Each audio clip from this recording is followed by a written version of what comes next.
Good morning. We're here at the Genesee County Museum in Mumford, New York. Would you call it a living history museum? Yep. Yep. I'm with Rebecca Meyers. And Rebecca, you're in charge of the oxen here. Yeah, I'm the agricultural manager here, so I take care of the oxen, our sheep, and all of our animals here. That's excellent. Nick and I and my kids have all visited numerous times. We really enjoy the museum here. Here are the oxen we have to work with. This is Star. He is an 8-year-old milking shorthorn, Durham they call him. And if you zoom out there, Nick, that is Buck. He is a 14-year-old. And we'll explain more as we get into things, but they're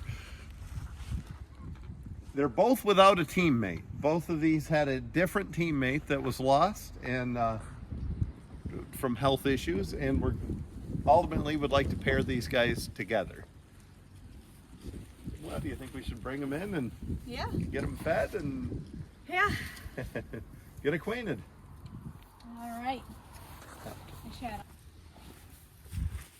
Just need you to stop pulling for too damn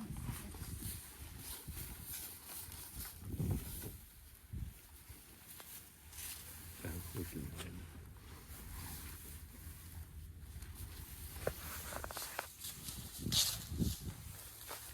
Stop.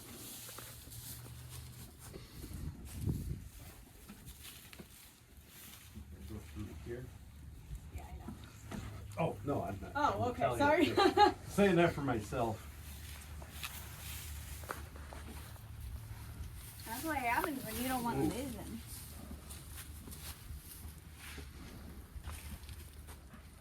If your nose grabbed.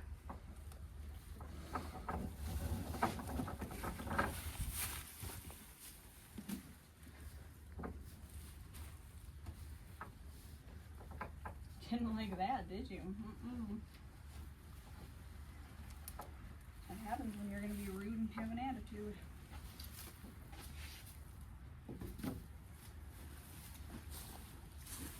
And then Buck is easy. Buck is easy. So Rebecca, Star is an 8-year-old, and he was kind of half trained before, you said? Yep. And before he lost his teammate? But that's been 4 years? Yeah, about.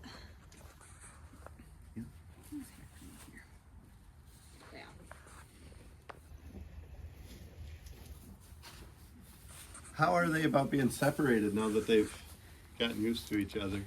Kind of weird. Yeah, When typical, we brought him in for the vet, though, Puck froze in the field because I think he was like, if I don't move, the vet won't see me. But they pretty much go everywhere together. Like, they lay out in the field together. Star annoys Buck 24/7. Like, Buck will have an entirely wet side from where Star has just licked him. I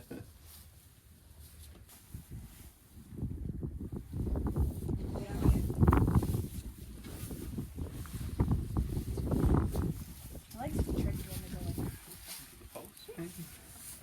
I just could envision them crowding, you know what I mean, between us. You gotta go for a minute. My man. So I have been here, and remember Buck and his teammate being driven and worked. Yeah. Little man. We're up against a few challenges with this team. Star's training and the freedom he's had for the last several years is one. Another thing is the size difference. We're probably going to end up with either to modify one of their current yokes or change something. Star here is a big beast. Yeah. Quite large for a milking shorthorn, a Durham. And I would estimate he fills a 12-inch yoke. I did not bring a 12-inch yoke, but I did see one in here. And Buck is quite a nice specimen for his age. And Buck is a more typical size for a Durham. probably a 10-inch, maybe an 11-inch yoke on him. And I see there's one in there. But we have to have them in the same size. The other issue, and we'll see where this goes and how cooperative, it depends on how cooperative Buck is. Buck is used to being hooked on the left side, on the near side, so he would walk closest to you. That's good and bad. So the good thing is you always want your bigger ox on the off side, farther away from you. That's so the little guy can't hide over there, you know, so you can see what the big one's doing. The hard part is you also want your more high-strung, lesser trained animal on the near side closer to you. Well, he's so big, we'll just have to feel it out and see what we do. But the Durham, the milking shorthorn, is a very traditional breed.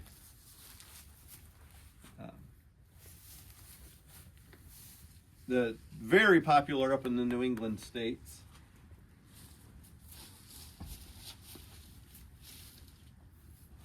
And Rebecca's just doing the best thing possible, grooming them and just getting them used to being handled and having good, what I call barn manners. I'll work on this fella. So this guy's eyeing me. And I'm going to tell you here, Nick and I are a little shy. We were working with a little heifer. I'm embarrassed to tell you how small she was. And just yesterday we were trailering her for someone. And I have never seen such a mean animal in my life. And so we're a little shy right now. I almost might be tempted to say I've never been afraid of any type of cattle before that one yesterday, but maybe that's wrong. I'm smart enough to not invite problems.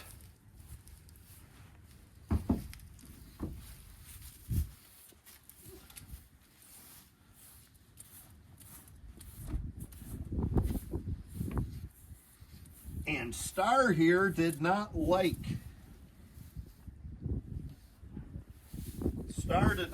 to be groomed at first, and now he's getting used to it. So you'll see in these videos when I talk about horses, I always talk about when we're grooming them, we're looking for injuries and harness marks and stuff. Same thing with cattle. And you notice I pay particular attention up here. Once they become worked, we call this the pad, where the top of the yoke sits. And also through here where they might get bow bunches or might have had a bow bunch. It's caused from a poor fitting bow. Most of the time the bows are too long and too wide. He is so fleshy. Andy's so somewhat disrespectful right now. I can't tell if he's ever had a bow bunch. I don't think he's ever worked enough to really had a bow bunch. Or if he's just fat right here. But he doesn't like this. I don't know if he ever had a bow bunch there or not.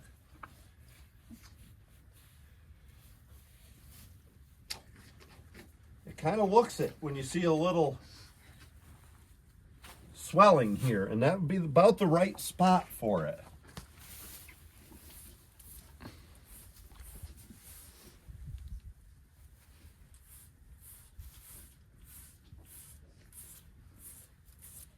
Right now, Rebecca and I are both, and Buck is a well-trained animal. He's done a lot of work as an ox. He lost his teammate, and we're hoping to team him with Star here, but we're just working on manners and grooming them for the sake of grooming them. But the bigger thing is just barn manners. It all translates. A lot of times, if they're not giving you respect in a yoke, take a few steps back and come right to the barn and make sure they get over when they're told. Make sure they stand for being groomed. Make sure they lead, that sort of thing.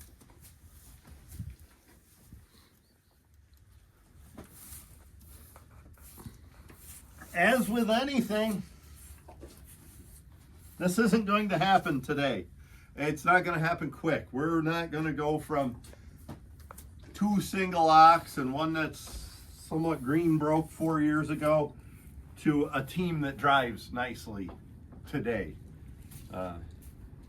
It's going to be a process. It takes a while.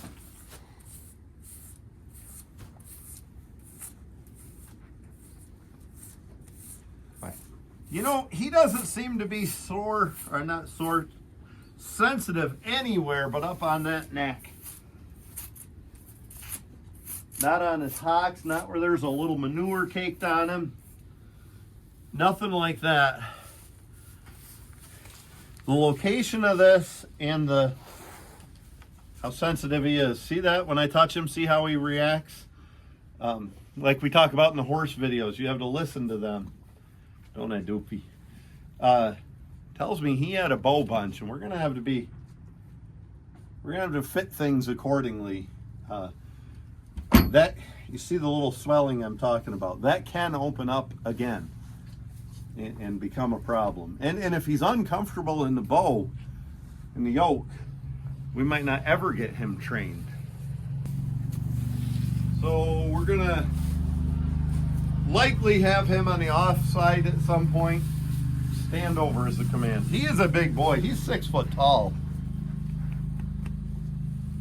Stand over, partner. Nick, you know what I almost did? What'd you almost do? You know what I almost did. Reached up here to get the trace down on the horse and pull him over. I'm so used to horses. I see. Get over, buddy.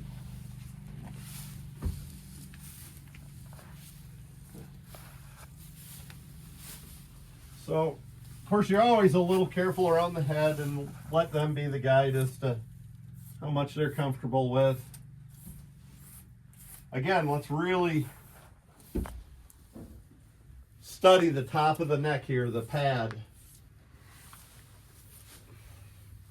And that seems to be fine in his case.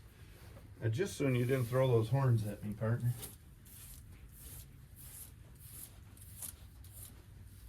He had bow bunches, I'm sure of it now. If you look up here, and I know it's a little dark in here, but see that? See him shake his head and see that little swelling?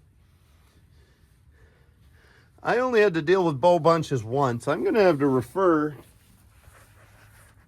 advice to some of my New England buddies. Maybe a Ryan Berry or a Tim Huppy or some of my buddies up there is what they do exactly.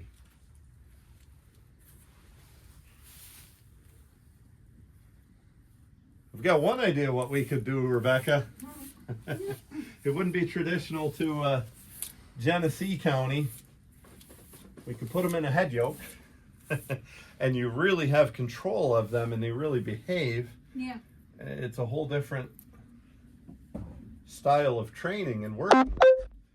It's a very comfortable style of training if everything's fit well. Especially if he's sensitive. Nathan Hine had a great pair, maybe some of the best oxen ever, pair of Charleys. And as experienced and as good as Nathan was with oxen, he had bow bunches on them. And they were winning every pull. He didn't want to stop. I can't remember their names. I'm sure people in the comments will remember. I'll patch some pictures in here. They were just a tremendous team. And Nathan taught himself through Hervey Ostagoy and some other friends how to fit a head yoke. Now, to avoid the bow bunches is why he did that. And to keep working the team through the healing of this. Now, Nathan he continued to pull them in the yoke, in the head yoke, through the years, as long as he owned that good team. But, like, if he was just going to work them and get a few logs out at home or some firewood or something, he'd put them in a bow yoke eventually. So, there are ways to fit a bow yoke around these once they heal.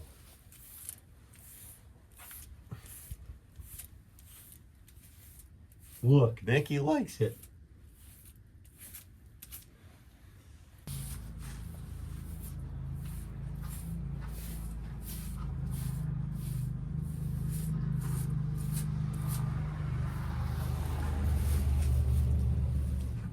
I got more hair out of him than I did this guy. Maybe I wasn't aggressive enough. He's shedding so bad.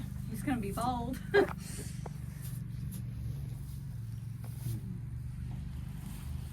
Maybe I'll work with him too, just to familiarize ourselves.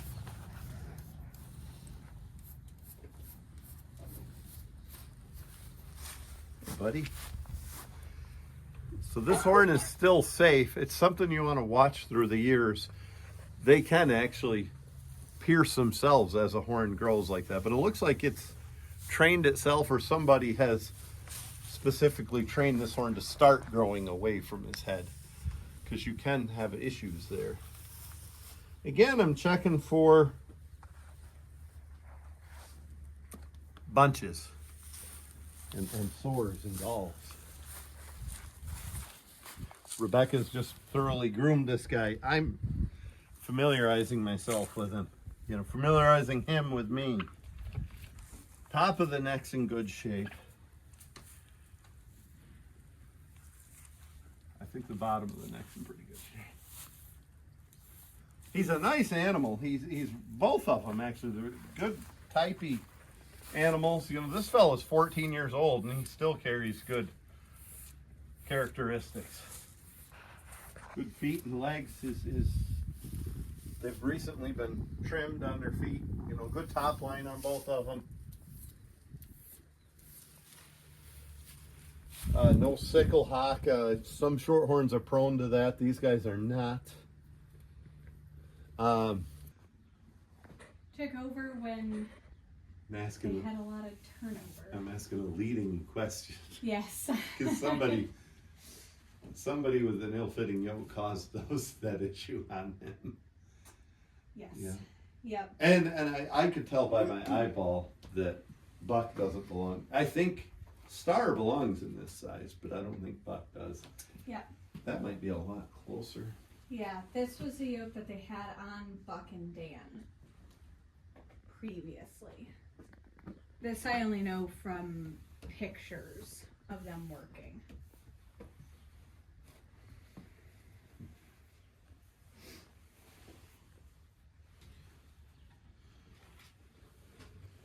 So we have 4 yokes here of different sizes. This is a 12-inch yoke. 12, just a smaller 12. 12 inches between the bows. Same on both sides. This one goes down to a 10-inch yoke.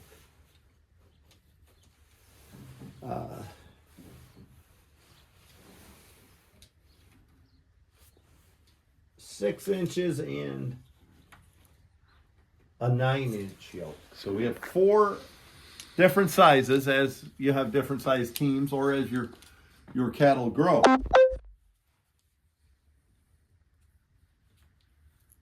Our issue is we're going to be in a 12-inch on the big guy's side, I'm guessing, and down to maybe a 10.5 on the other side. But we won't know until we put it on. We might need a very specific yoke.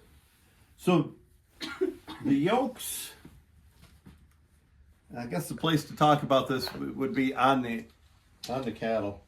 Uh-oh. Slides right through. I happened in the truck the other day. I saw How can we be accurate with that, Nick? No wonder I'm not a log buyer anymore. I can't tell any idea what kind of wood this is, Rebecca. Not a clue. Couldn't tell you. It's been painted, but it looks more like an oak. I kind of think it is an oak. This is laminated. Yeah. So this is numerous pieces glued together. And then a couple of older, more traditional ones on the smaller side. One thing you want to watch on this particular yoke, this laminated yoke, and we're not going to be fitting into this one, but if you look here, Nick, This is the neck seat. You want your neck seat to be very smooth and rounded and comfortable. This 8 or 9 inch yoke is a good example of that. There's a big chunk out of this neck seat right here. And that rides on the top of a neck, and that could cause a sore. Now the bows are made of, generally bows are made of hickory, and these probably all are. These definitely are. They still have the bark on them, the traditional manner for bending a bow. And they have to be fit very precisely. Now let's film. I guess maybe we could even. You have single yokes also. We do have one out back for Star. Yep. Okay. Maybe we'll just wrestle this on them and just see what they look like together. Yep. You have pins in there. This one. Big benefit. Yeah. It really is. I wish we had a ready-to-go team to drive. Yeah, so you knew what you were up against. It'd make this a lot easier. But Dan had other plans. Can't slink away into the darkness, Buck. Nick, if you could maybe stand over here and keep him from putting his head over there, we're going to try to put the yoke on. And I didn't bring much of a goat stick. I thought maybe you had one. Stand right up here. Yeah, just keep your head.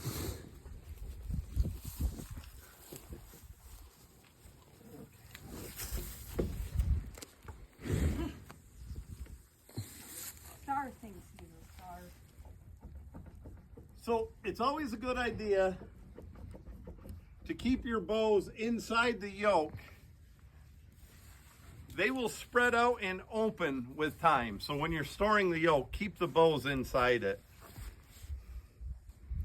Bow, and as I said, we like to keep it in the yoke or keep something between so it doesn't open up, like a string or a set wire or something. I could pretty well see we're going to have to either put new holes in or a whole bunch of spacers. When we pin this bow up, is the term we use, we're going to be way down in this area. The too long a bow interferes with the brisket, interferes with this bone, a lot of things. But we're going to worry about that later. First, we're going to put it on them. This is the first step I always do. I put the bows on upside down side. Wait, I've decided to throw it. Oh, that's okay. Oh, man.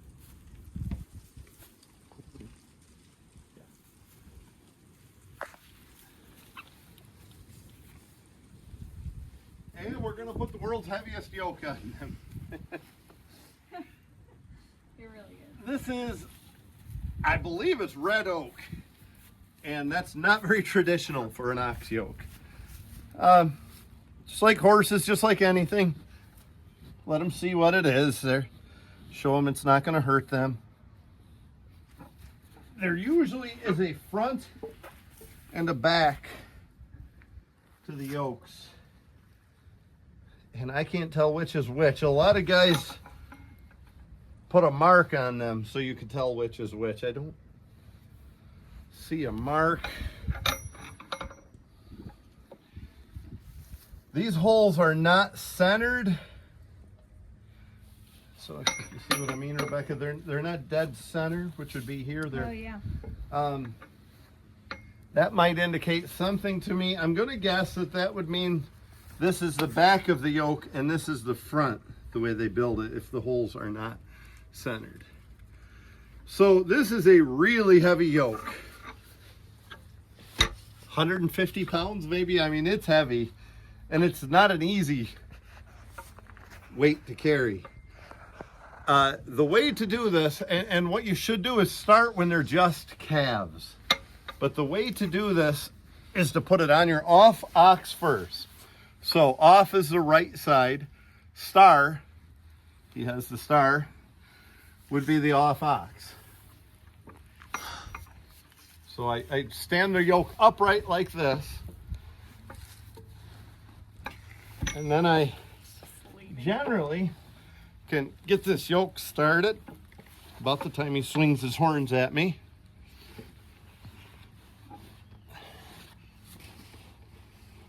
There we go. Now I'm only lifting half of this yoke at a time. And the pin, this is a very traditional pin. That's an antique. Andy Van Ord, I hope you're watching, you'll dig that. And we're gonna put the pin right on the bottom hole for now. So, off ox is yoked. Now I'm only lifting half of this yoke, and we'll get the near ox right underneath it. So I lift this. Come on, Buck. Come on, big boy. Come on. Whoop. Oh, boy. And we'll put that right on. There we go. Now the near ox is kind of yoked. A good thing he's cooperative.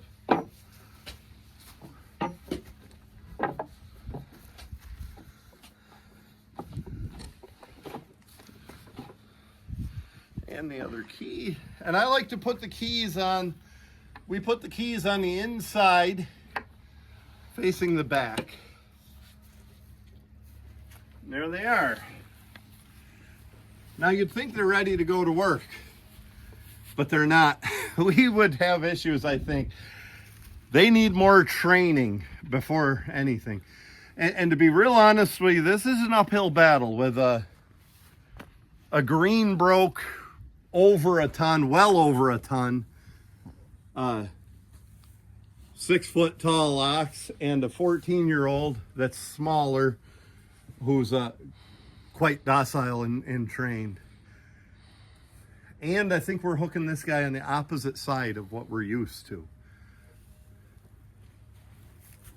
But for now, let's go over the points of the yoke. So, as we said, the bows. They are the arched part that goes under the oxen's neck. The yoke itself, this particular one, is a 12-inch yoke. Both sides are 12 inches between the bows. Until I seat that yoke, I can't tell, but I think it's a fairly good fit for Star. By a mile, the most important part of the yoke is the neck seat, the part that touches their neck. They will develop a pad, just like a callus on your hands. With time, with working, they will develop a pad here, and you have to have a good, comfortable, smooth neck seat all the way between the bows, and you even want to come out into this area because it'll spill over a little bit. And you want a good neck seat. Generally, a yoke is 2 to 2.5 times the width between the bows.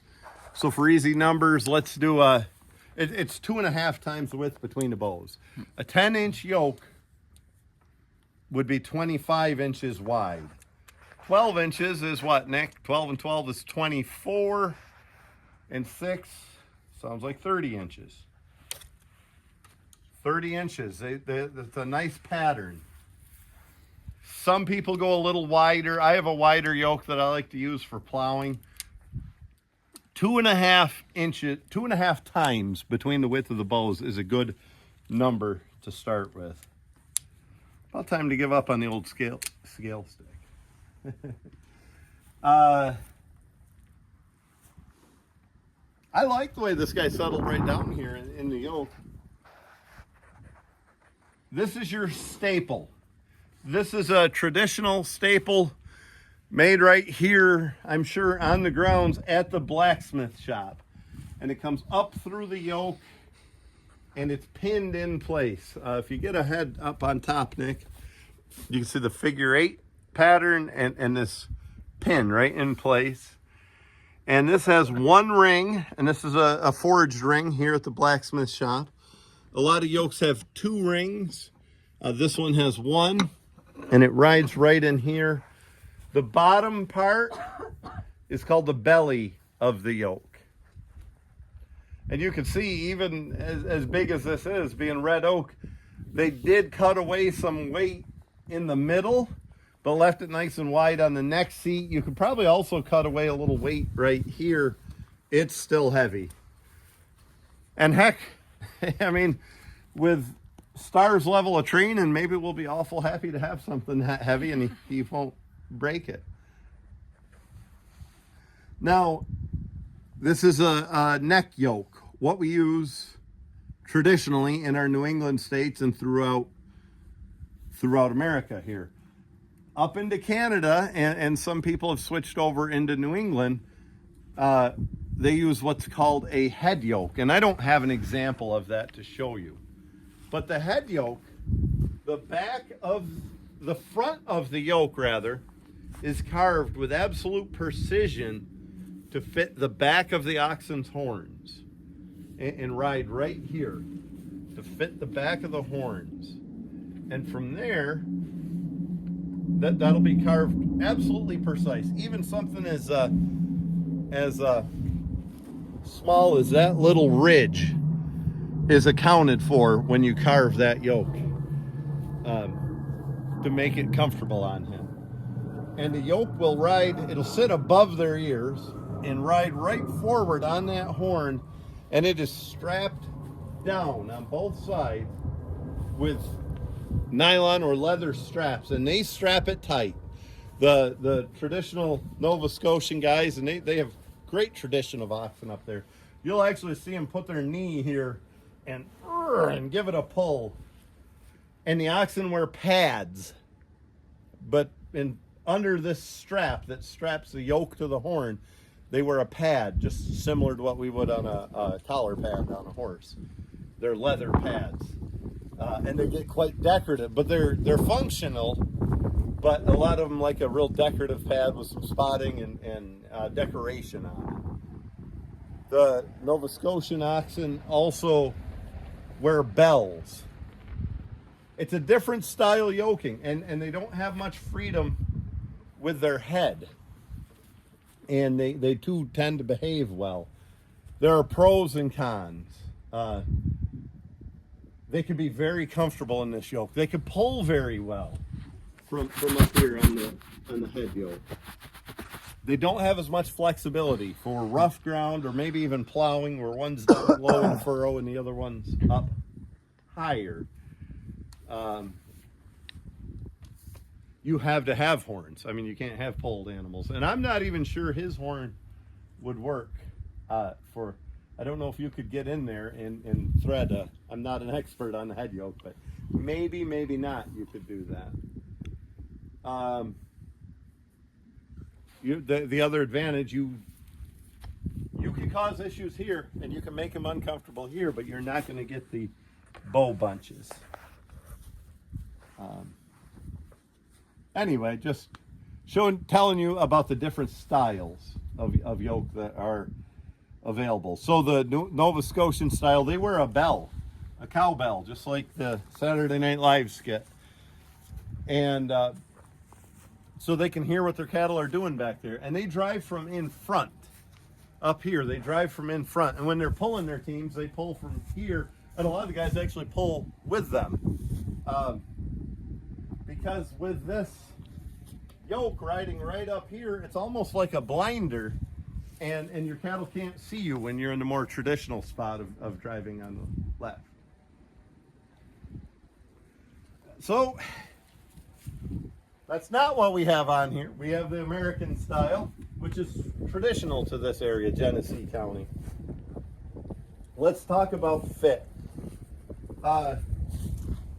Quite similar to draft horses, people tend to fit everything too big for oxen. Some of it's to brag about a team wearing a 13-inch yoke that really should be in an 11.5 or something. Some people have the misconception that big and loose is comfortable, and it's not. Tighter is comfortable. If you come over here, Nick, this bone moves with every step he takes. That bone moves a few inches, and the bow has to fit inside of that bone. And if it doesn't, you'll get these bow bunches and sores. That's how you fit the width.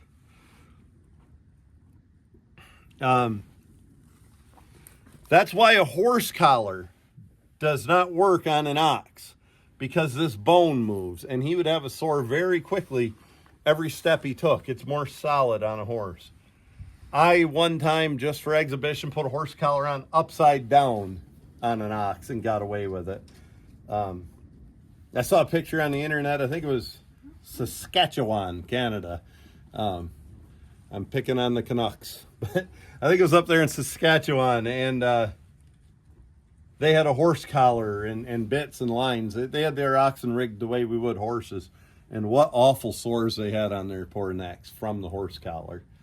It was an old picture. It was a traditional picture from the 1800s, late 1800s.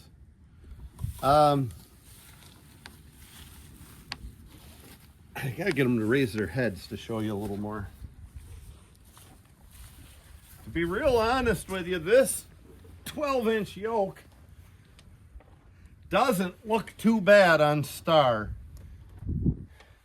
I can't seem to quite get it seated back where it belongs. But it doesn't look too bad for width. It might be Buck, it might be a little big. If we can maybe get him straight. Not as bad as I thought. For training, until you actually started pulling something, for just driving them, I think this would be quite sufficient. You always want to pin your bows up higher than most people realize. A good ox should look like a cow trying to reach through the fence and eat corn on the second row of corn in your field. That's a good position in a well-fitted yoke. Too low interferes with the brisket and down here. The only time your bow is too high is when they're coughing. I've heard people recommend you pin the bow up until they cough and then back it off until they don't. And that's how you know you have a good fit. The traditional term for the spacers is reeds up in New England. An old friend of mine from Maine told me that. He lived right in Freiburg, Maine, and he told me about all the drunks. He'd go upstairs in the mow to get hay down in the morning before milking, and there'd be 3 or 4 drunks sleeping off their big party from the Freiburg Fair there, sleeping in his hay mow. He'd have to work around them to get the hay down. But anyway, these are the wreaths, the spacers.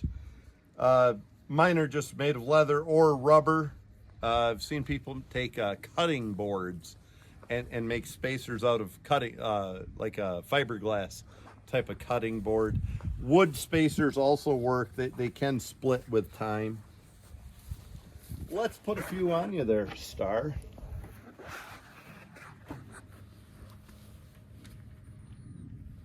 When you are an ox trainer at a high level, you'll develop such an eye for this. And I'm not saying I'm there. I'm just saying I know people who are.